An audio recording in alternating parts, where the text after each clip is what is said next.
সবচেয়ে কম ম্যাচ খেলে ভারতের হয়ে টি-20তে সেঞ্চুরির রেকর্ড গড়েছেন অভিষেক শর্মা। এছাড়া বয়সের হিসেবে চতুর্থ কম বয়সী ক্রিকেটার হিসেবে ভারতের হয়ে টি-20 সংস্করণে সেঞ্চুরি করলেন তিনি। রোহিত শর্মা, বিরাট কোহলি যুগের পর নতুনদের নিয়ে শুরু হচ্ছে টিম ইন্ডিয়ার যাত্রা। দারুণ এক জয়ের দিনে রেকর্ডের পাতায় নিজের নামকে স্মরণীয় করে রাখলেন ভারতের নতুন ওপেনার অভিষেক শর্মা। নিজের দ্বিতীয় আন্তর্জাতিক টি-20 ম্যাচেই সেঞ্চুরি করলেন ভারতীয় নয়া ওপেনার অভিষেক শর্মা। এদিন বেশ কিছু রেকর্ড গড়েছেন তিনি। সবচেয়ে কম ম্যাচ খেলে ভারতের হয়ে টি-20তে সেঞ্চুরি রেকর্ড গড়েছেন। দীপু হোদা নিজের তৃতীয় ম্যাচে ভারতের হয়ে টি-20 সেঞ্চুরি করেছিলেন। এছাড়া বয়সের হিসেবে চতুর্থ কম বয়সী ক্রিকেটার হিসেবে ভারতের হয়ে এই সংস্করণে সেঞ্চুরি করলেন তিনি। নিজের প্রথম ম্যাচে ডাক মারার পর এদিন সেঞ্চুরি পেয়ে যান অভিষেক শর্মা। তবে সেঞ্চুরি করার পথেও আছে রেকর্ড।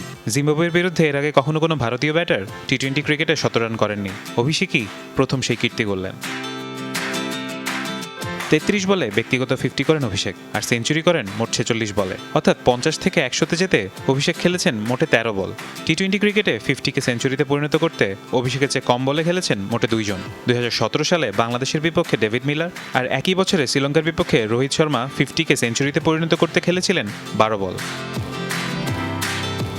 ভারতের হয়ে এদিন দ্রুততম শতকের রেকর্ড বুকেও নিজের নাম লিখেছেন অভিষেক শর্মা। ২০১৭ সালে শ্রীলঙ্কার বিপক্ষে রোহিতের সেঞ্চুরি এসেছিল ৩৫ বলে।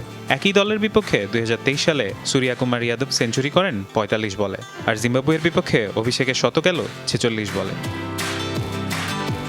ফারহান ইসান, যমুনা স্পোর্টস।